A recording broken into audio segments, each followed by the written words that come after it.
መስመር የሚስቱ ሰዎች አሉና እነዛን ለማገዝ ይሄ መጀመሪያ ጅማሮ ይሁን። ካኪ ቀጤ ይቅርታ። አዎ እኔ እዛ ላይ ቪዲዮ ላይ እንዲም ተናገረኝ ነበር። የህግ ባለሙያዎች የሆናችሁ ይሄ ነገር ዛቻ በዚህ ህዝብ ሚሊዮን ህዝብ እንዲህ አድርጎ ዛቻ ሲዝቱ እንዴት ዝም አላችሁ? ቪዲዮ ስሩበት ብዬ ነበር፣ እንደሚያስጠይቃቸው ማለት ነው። ስለዚህ ቪዲዮውን እኔ ሴቭ አድርጌዋለሁ፣ የአንደኛው ላይ ሴቭ አድርጌዋለሁ። ቢያንስ እንኳ አንድ ነገር ተጠያቂ በቃ 100% ተጠያቂ ናቸው፣ ተጠያቂ ናቸው። በቃ እዚህ ጋር ማስረጃ አለ። ማንም ምስክር አያስፈልግ፣ በአፋቸው የተናገሩት።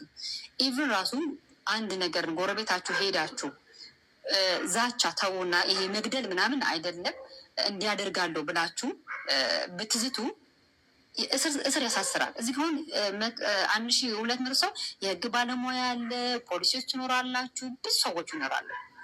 ስለዚህ ትምህርትም እንዲሆን ሌላ ትምህርትም እንዲሆን ይሄ ልጅ ኦልሬዲ እኮ ህይወቱን አበላሽንበት እኮ ታውቃላችሁ። 1 ዓመት ወደኋላ መቅረት ማለት አስቡት እንግዲያውስ ምን የሁሉ መስዋዕትነት የከፈለለት ነገር የሁሉ ቤተሰብ መስዋዕትነት የከፈለለት ልጅ ወደኋላ አስቀር ነው ማለት ህይወትን የማበላሽት እንትን ያላቸው እነሱ ናቸው። እኛን የወንዶች ልጆች እናት ነኝ። ስለዚህ ከእሷን ብዙ ነገር የተማርኩት ነገር አለ። እዚህ ጋር ደግሞ አዲስ ነገር ሆኖ እንጂ በአካባቢያችን አብረን ያደጉ ልጆች አሉ። እንደዚህ አይነት ነገር እኔ አሁን ሴት ጓደ ነበረች ወንዳ ወንድ ስሟ ራሱ ታደሰ ነበረ። አብረን ያደጉ ወንዳ ወንድ አሉ ነገር እኔ ስለዚህ ስሙ ነበረች ወንዳ ወንድ ስሟ ራሱ ታደሰ ነበረ። ስሙን እንዳበላሹት እያንዳንዳቸው እኔ ከሌከል ብዬ አልጠራም። ምክንያቱም ይህ ከሶሻል ሚዲያ ሰዎች ጋር ብዙም ይሄን ያህል ህብረት የለኝም። ምክንያቱም የራሴ ሀሳብ ነው መደገፍ ያለብኝ ነገር የምደግፈው። ግን ስሙን እንዳጠፉት ይሄ ልጅ ስሙን የማድረሱለት እያንዳንዳቸው ቪዲዮ እየሰራ ተጠያቂ መሆን ካለባችሁም ተጠያቂ ይሁን።